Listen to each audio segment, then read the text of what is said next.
జైమా, మనం శారదాదేవి చరితామృతంలో 22వ భాగమైన గురుదేవి అనే అంశాన్ని చూద్దాము. భగవంతుడినే గురువుగా స్వీకరిస్తుంది హిందూ మతం. ఆధ్యాత్మిక జీవితానికి వెలుగు, మార్గము, శక్తి భగవంతుడి నుండి మాత్రమే పొందగలరు. అంటే ఒక వ్యక్తి తపోమయ జీవితం ద్వారాను, ఆధ్యాత్మిక సాధనల మూలంగాను తనని అర్హునిగా చేసుకున్నప్పుడు గురుశక్తి అతనిలో అభివ్యక్తమవుతుంది. ఇలా ఎవరి నుండి గురుశక్తి అభివ్యక్తమవుతుందో అతనినే గురువు అంటారు. అలాంటి వారిని భగవంతుని ఆదేశం పొందిన వారిగా గురుదేవులు చెప్పేవారు. మానవాళికి ఉపదేశం చేసే అర్హత వీరికి మాత్రమే ఉంటుంది. వీరి మాటలను మాత్రమే ప్రజలు ఆమోదిస్తారు. ఇలాంటి వారు ఎన్నటికీ వేదికల మీదకు వెళ్ళి ప్రసంగాలను చెయ్యడము, ప్రజలను పోగు చేసుకుని తమను గురువుగా పరిచయం చేసుకోనవసరం లేదు. చేసుకోరు కూడా. నిజమైన గురువుకి జిజ్ఞాసువులు సహజంగానే ఆకర్షితులవుతారు. మంత్రదీక్ష. మనం భగవంతుని దిశగా వెళ్ళేటప్పుడు ఆయన కూడా మన వైపుగా వస్తారు. మనలోని దివ్యత్వాన్ని తెలుసుకోవడానికి గురువు మార్గం చూపిస్తారు. దీనినే మంత్రదీక్ష అంటారు. గురువు శక్తికి, శిష్యుని అర్హతకు తగినట్లుగా మంత్రదీక్షా విధానం ఉంటుంది. చక్షుదీక్ష అంటే చూపు ద్వారా మంత్రదీక్ష ఇవ్వడం. స్వప్న దీక్ష అంటే కళ ద్వారా మంత్రదీక్ష ఇవ్వడం. వీటి గురించి తంత్రశాస్త్రాలు చెబుతాయి. కానీ సాధకుని మనోభావానికి తగినట్లుగా ఇష్టదైవాన్ని చెప్పి జపం చెయ్యడానికి ఒక మంత్రం ఇవ్వడాన్నే సామాన్యంగా మంత్రదీక్షగా చెబుతారు. మంత్రం మనశ్శరీరాలను పవిత్రం చేస్తుంది. గురువు ఉపదేశించిన మంత్రాన్ని జపం చేయడం వల్ల ఒక వ్యక్తి పవిత్రుడవుతాడు అనేవారు మాతృదేవి. మనస్సు పవిత్రం అయినప్పుడు అక్కడ దివ్యత్వం కనబడుతుంది. మాతృదేవి గురుస్థితి. భగవంతుని గురుశక్తే తమ మూలంగా అభివ్యక్తమవ్వడం మాతృదేవి స్పష్టంగా తెలుసుకున్నారు. మాతృదేవి తమ దగ్గర మంత్రదీక్ష పుచ్చుకున్న ఒక స్త్రీ గురించి ఇలా చెప్పారు. ఆమె కొన్ని వారాల క్రితం నా దగ్గర మంత్రదీక్ష తీసుకుంది. ఆమె అంతకు ముందే మరొకరిని గురువుగా స్వీకరించింది. ఆ గురువు దగ్గర మంత్రదీక్ష తీసుకోవడం పొరపాటయ్యిందని తరువాత గ్రహించి నన్ను ఆశ్రయించింది. అప్పుడు నేను ఆమెతో ఇలా చెప్పాను, గురువులందరూ ఒక్కరే, ఒకే భగవంతుని శక్తే వారందరి ద్వారా పనిచేస్తుంది అంటూ ఎంతగా నచ్చచెప్పినా ఆమె దానిని అర్థం చేసుకోలేదు. మాతృదేవి జీవితంలో చివరి 20 ఏళ్ళు గురుస్థితి పరిపూర్ణ స్థితిలో విరాజిల్లింది. ఈ సమయంలో మాతృదేవి నుండి దీక్ష పొందిన వారు అసంఖ్యాకులు. మంత్రదీక్ష అనే మార్గం ద్వారా ఒక్క వ్యక్తిని కూడా దివ్యత్వం వైపుగా తీసుకుపోలేని రోజును వ్యర్థమైనట్లుగా భావించేవారు మాతృదేవి.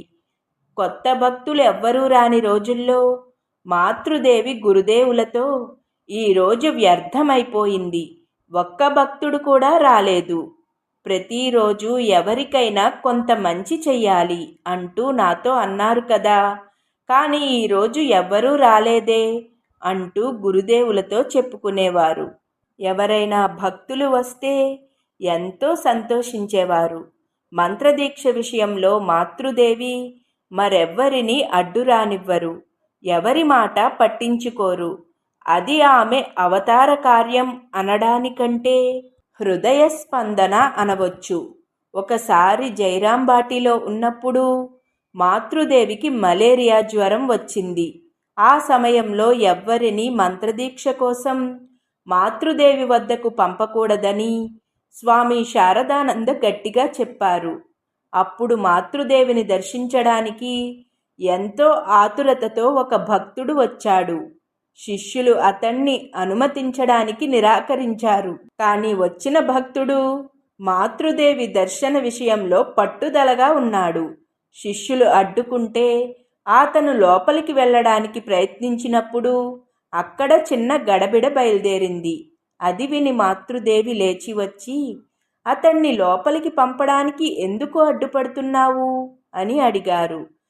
స్వామి శారదానంద ఆదేశమని తెలిపిన నిష్కర్షగా, ఈ పని కోసమే కదా నేను జన్మించింది, వీరిని అడ్డుకోవడానికి షరత్తెవరు అంటూ ఆ భక్తునితో, అబ్బాయి ఏమైనా తిను, రేపు మంత్రదీక్ష ఇస్తాను అని ఎంతో అనునయంగా అన్నారు.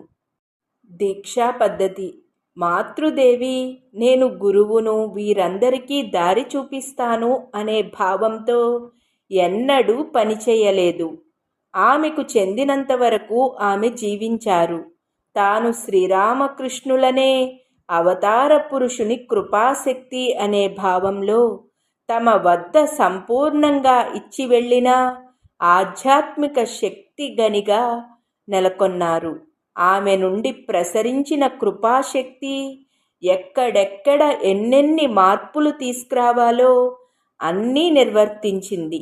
మాతృదేవి తాముగా ఎవ్వరినీ ఆహ్వానించలేదు.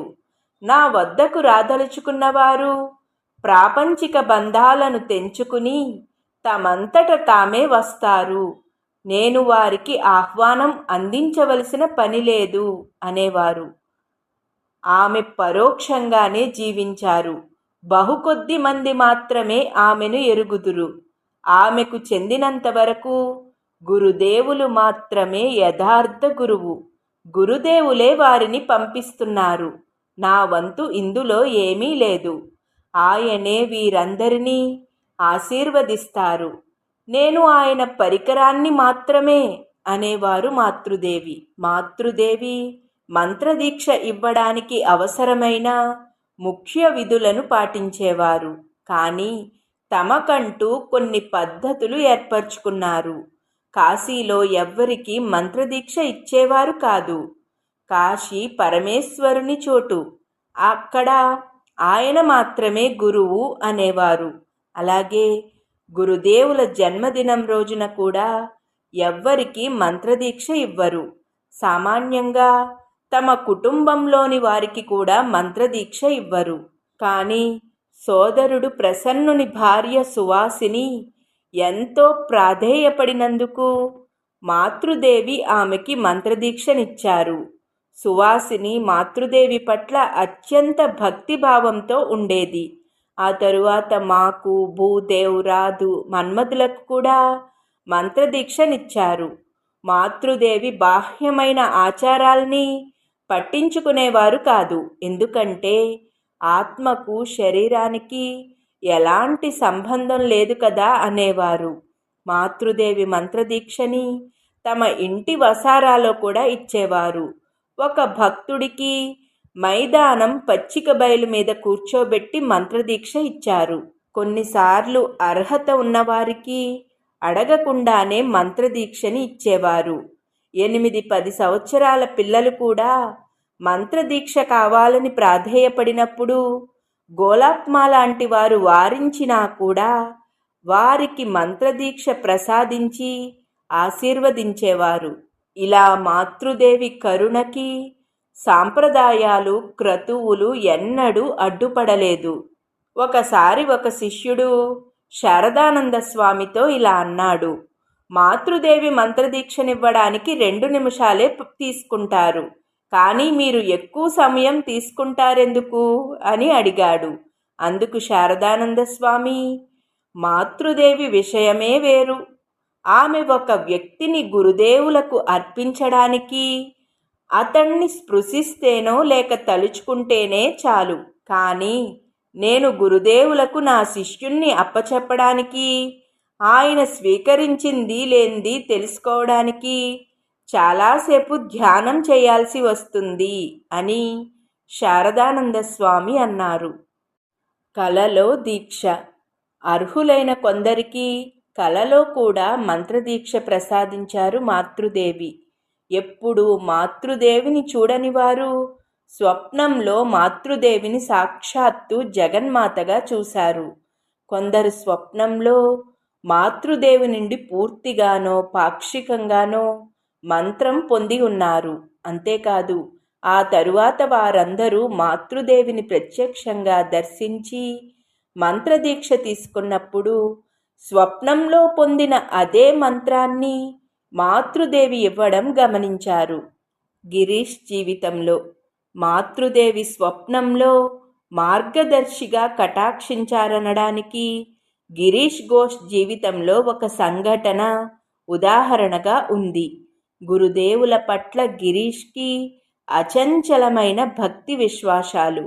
మాతృదేవి పవిత్రమైన వారు, గురుపత్ని అని మాత్రమే అతనికి మాతృదేవి పట్ల గౌరవం ఉండేది. కానీ మాతృదేవి ఆధ్యాత్మిక అత్యున్నత స్థితి పొందినవారు, గురుదేవుల కృపాశక్తి అనే వాస్తవం అతనికి తెలియదు. గురుదేవుల నిర్యాణం తరువాత 2 సంవత్సరాలకి గిరీష్కి ఒక కొడుకు పుట్టాడు. 1890లో మాతృదేవి వరాహనగరంలో ఒక భక్తుని ఇంట్లో ఉన్నారు. అప్పుడు గిరీష్ తన కుమారుడిని తీసుకుని మాతృదేవి దగ్గరికి వెళ్ళాడు. మాటలు రాని ఆ 3 ఏళ్ల బాలుడు మాతృదేవిని చూడాలని ఎంతో ఆతురత కనబరిచాడు. ఒక భక్తుడు ఆ బాలుడిని మాతృదేవి వద్దకి తీసుకుని వెళ్ళాడు. మాతృదేవిని చూడగానే ఆ బాలుడు నేల మీద పడి సాష్టాంగ నమస్కారం చేశాడు. ఆ తరువాత గిరీష్ను మేడ మీదకి రమ్మని ఆ బాలుడు బ్రతిమలాడాడు.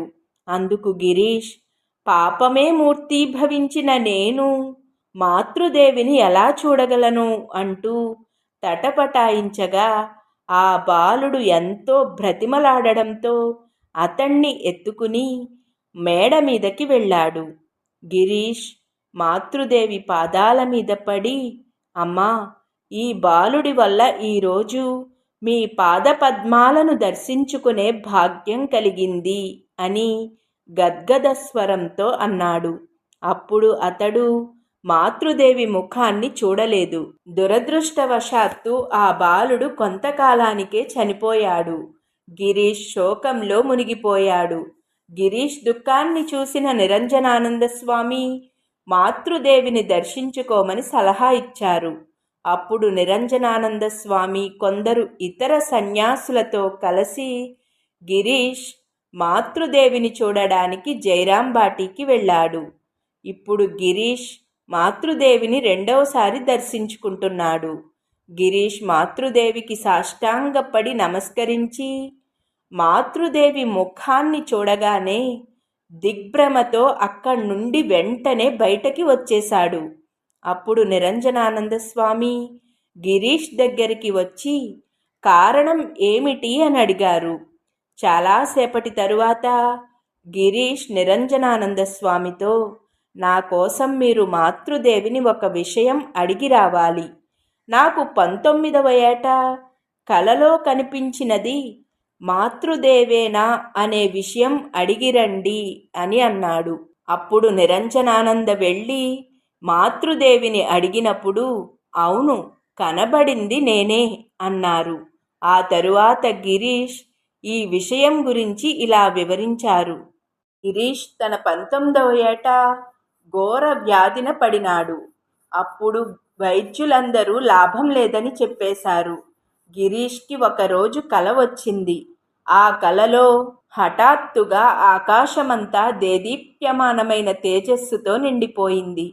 ఆ తేజస్సు మెల్లమెల్లగా అతన్ని సమీపించి ఒక దేవీ రూపం ధరించింది. ఆ దేవి అతని పక్కన కూర్చొని, నాయనా, నువ్వు ఆవేదనతో బాధపడుతున్నావు కదా అని అడిగింది. తరువాత కొంత ప్రసాదాన్ని అతడికి తినిపించింది. ఆ తరువాత అంతర్ధానమయ్యింది. ఈ సంఘటన తరువాత గిరీష్ క్రమంగా కోలుకున్నాడు. ఆ దేవి ఎవరో తెలుసుకోవడానికి అతడు ఎంతో ప్రయత్నించాడు. కానీ ఫలితం శూన్యం. బహుశా తనకి ఊహ తెలిసేలోపునే చనిపోయిన తన తల్లి అయ్యుండవచ్చుననుకొని ఆ సంఘటన గురించి ఆలోచించడం మానుకున్నాడు. కానీ ఇప్పుడు మాతృదేవిని చూడగానే ఆ దేవి ముఖారవిందం మాతృదేవి వదనాన్ని పోలి ఉండడం చూసి ఆశ్చర్యపోయాడు. మళ్ళీ 2 సార్లు కలలో కనబడింది ఆమెనా అని అడిగినప్పుడు 2 సార్లు మాతృదేవి అది నేనే అని చెప్పారు.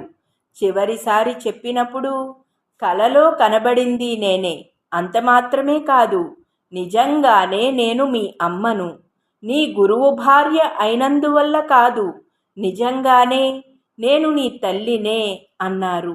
అప్పటి నుండి మాతృదేవి పట్ల గిరీష్ భక్తి వర్ణనాతీతం. నిరంజన్ కృపతో నేను మా అమ్మను కనుగొన్నాను అనేవారు గిరీష్. మాతృదేవిని చూడడానికి గిరీష్ జైరాం బాటీకి చాలాసార్లు వెళ్ళేవాడు. అతడు వచ్చినప్పుడల్లా స్వయంగా మాతృదేవే అతన్ని చూసుకునేవారు. గిరీష్ నిద్రలేవగానే టీ తాగుతాడు. ఇది తెలుసుకున్న మాతృదేవి పొరుగిళ్లకు వెళ్ళి పాలు తెచ్చి టీ తయారు చేసి ఇచ్చేవారు. గిరీష్కు తెలియకుండా అతని పరుపు మీద పరిచిన దుప్పటిని రోజూ ఉతికి పెట్టేవారు. రుచికరమైన వంటకాలు వండి అతడి పక్కన కూర్చుని వడ్డించేవారు. మాతృదేవి కలకత్తాలో ఉంటున్నప్పుడు గిరీష్ అప్పుడప్పుడు వచ్చి ఆమెను దర్శించుకునేవాడు. ఒకసారి కలకత్తా నుండి జైరాం బాటీకి మాతృదేవి బయలుదేరినప్పుడు ఆమెకు వీడ్కోలు చెప్పడానికి వచ్చిన గిరీష్, అమ్మా, నేను మీ దగ్గరికి వచ్చినప్పుడు ఒక బిడ్డలా అయిపోతున్నాను. నేను మాత్రం యువకుడుగా ఉండి ఉంటే అటూ ఇటూ పరుగెత్తి మీకు సేవలన్నీ చేసి పెట్టేవాణ్ణి. కానీ నాకు వయస్సు మళ్ళింది. మీరు మాకు సేవ చేస్తున్నారు. మేము కూడా దానిని స్వీకరిస్తున్నాం. జైరాం బాటీ ప్రజలకు సేవ చెయ్యడానికి ఇప్పుడు వెళుతున్నారు. వారి కోసం వంట ఇంట్లో నిలబడి వంట చేస్తారు. నేను ఎలా తమకు సేవ చేయగలను? సేవ చెయ్యడమంటే ఏమిటో నాకేం తెలుసు అన్నాడు. తరువాత మాతృదేవి చుట్టూ ఉన్న భక్తులను చూసి ఉద్వేగపూరిత గద్గద స్వరంతో ఇలా అన్నాడు. భగవంతుడు మానవ రూపంలో అవతరిస్తాడని మనలాంటి వారు నమ్మడం కష్టం. ఒక గ్రామీణ స్త్రీ రూపంలో అండ చరాచరాలను శాసించే జగజ్జనని ఇదిగో మన ముందు నిలబడి ఉన్నారు. ఆమె సాన్నిధ్యంలో మనం నిలబడి ఉన్నామని గ్రహించగలమా? రూపం మాత్రమే గ్రామీణ స్త్రీ. నిజానికి మాతృదేవి ఈ భువనాలకు ఈశ్వరి అయిన భువనేశ్వరి, మహామాయ, మహాశక్తి. మనుషులు సద్గతి పొందడానికి, అదే సమయంలో స్త్రీత్వ ఆదర్శాన్ని లోకం గ్రహించడానికి గాను ఆమె అవతరించి ఉన్నారు అని గిరీష్ చంద్రఘోష్ అన్నాడు.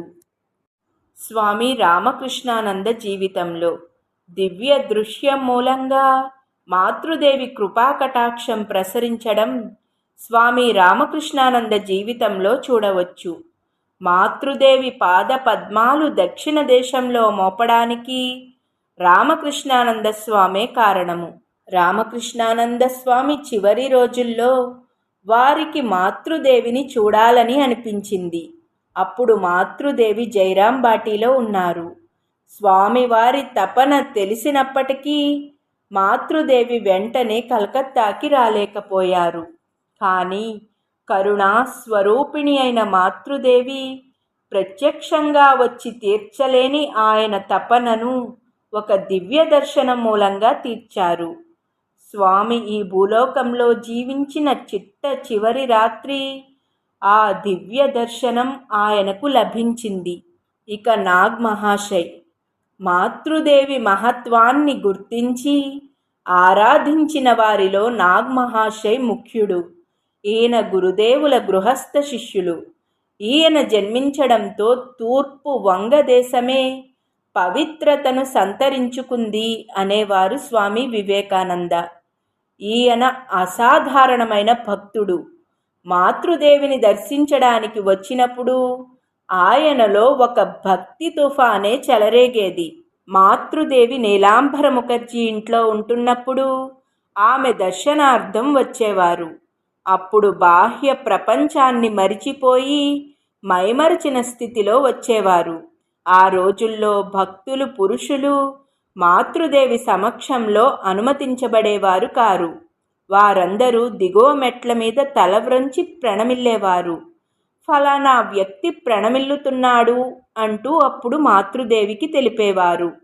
మాతృదేవి ఆ భక్తునికి చెప్పదలుచుకున్న విషయం అలాగే తెలిపేవారు.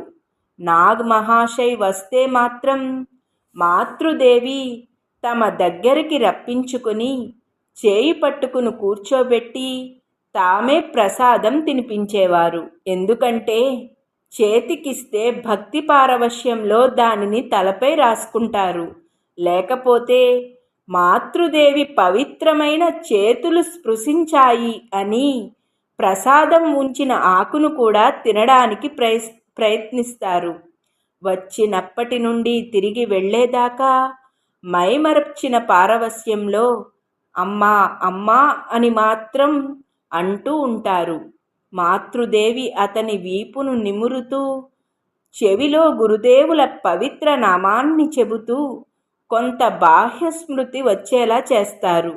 ఒకరోజు ఆయన వెళ్ళేటప్పుడు తండ్రి కంటే తల్లే పరమకారుణ్యమూర్తి అంటూ పదే పదే చెప్పుకుంటూ వెళ్ళారు. మాతృదేవి తమ పడక గది గోడలకు స్వామి వివేకానంద, గిరీష్, నాగ్ మహాశైల ఛాయాచిత్రాలను తమ నిర్యాణ పర్యంతం వేలాడదీసి ఉంచుకున్నారు. వాటిని బట్టతో తుడిచి చందనం అలది ఆప్యాయంగా స్పృశించేవారు. ఒకరోజు నాగమహాశయుని ఛాయాచిత్రం ముందు చాలాసేపు నిలబడిపోయి ఎందరెందరో భక్తులు వస్తారు, కానీ ఈయన వంటి వారు ఎవ్వరూ లేరు అన్నారు మాతృదేవి. వినోదమైన భక్తులు. కొందరు భక్తులమని వచ్చి మాతృదేవికి ఎంతో ఆవేదన కలిగించేవారు. ఒకరోజు ఒక భక్తుడు మాతృదేవి దగ్గరికి వచ్చి మాతృదేవి పాదాలకి నమస్కరించి అక్కడే కూర్చుని ప్రాణాయామం లాంటివి చేస్తూ ఉన్నాడు. అప్పుడు మాతృదేవికి వాతం కారణంగా శరీరమంతా నొప్పులు మొదలయ్యాయి. అప్పుడు లోపల నుండి వచ్చిన గోలాప్మ అక్కడ జరుగుతున్నది చూసి కోపంతో ఆ వ్యక్తిని లేపుతూ, నీకేమన్నా మతిపోయిందా? మాతృదేవి ఇంతసేపు కూర్చునే ఉండి బాధపడడం నువ్వు గ్రహించలేదా అంటూ ఆ భక్తుణ్ణి లేపి పంపించేశారు. మరొక భక్తుడు మాతృదేవి పాదాలకి నమస్కరిస్తూ ఆమె పాదాల బ్రొటన వేలును గట్టిగా నొక్కాడు. నొప్పిని భరించలేక మాతృదేవి విలవిలలాడిపోయారు. పక్కనున్న వారందరూ ఎందుకు చేశావు అని తిడితే అతడు కావాలనే చేశాను.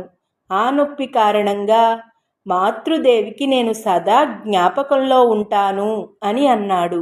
ఇంకొక భక్తుడు మాతృదేవి పాదాలకి నమస్కరిస్తూ బ్రొటన వేలు కొరికేశాడు. ఇలాంటి భక్తుల మూర్ఖపు చర్యలన్నింటినీ ఓర్చుకుని అందరినీ కటాక్షించారంటే మాతృదేవి సహనము, కరుణ అసదృశాలు అని చెప్పాలి. గురు శిష్య సంబంధం ఇది మనం అనుకునేంత సులభమైనది కాదు. కరుణ కాదు, మహాకరుణతో పరిపూర్ణులైన వ్యక్తి మాత్రమే యథార్థమైన గురువుగా ఉండగలరు. అత్యంత ముఖ్యమైన 3 నియమాలను పాటించినప్పుడు మాత్రమే ఒక వ్యక్తి యథార్థమైన గురువుగా రాణించగలరు. 1. మనోపక్వతకు తగినట్టి మార్గం చూపడం. 2. ఆధ్యాత్మిక పదంలో వచ్చే అడ్డంకులను తొలగించడం. 3. శిష్యుని పాపాలు స్వీకరించడం. మరొక వ్యక్తి బాధ్యత స్వీకరించడం సామాన్యమైన పనా ఏమిటి? గురుదేవులు చెప్పినట్లు భగవంతుని ఆదేశాన్ని పొందిన వారు మాత్రమే దాన్ని చెయ్యగలరు. అందువల్లే గురు శిష్యుల బంధం అన్ని బంధాల కంటే పవిత్రమైనదిగా హిందూ మతం చెబుతుంది. వందలాది భక్తుల బాధ్యతను స్వీకరించారు మాతృదేవి. ఆమెకు ఇదెలా సాధ్యమయ్యింది? మాతృప్రేమకి ఆకర్షింపబడి తమని ఆశ్రయించిన వారికి గురువుగా వ్యవహరించి మంత్రదీక్ష ప్రసాదించి తమ దివ్య శక్తితో వారికి ముక్తి మార్గం చూపించారు మాతృదేవి. పైన పేర్కొన్న 3 నియమాలు మాతృదేవి ఎలా పాటించారో అనే విషయాన్ని, గురువు స్థానంలో మాతృదేవి ప్రత్యేకతను మాత్రం మనకు సాధ్యమైనంత వరకు చూడడానికి ప్రయత్నిద్దాం.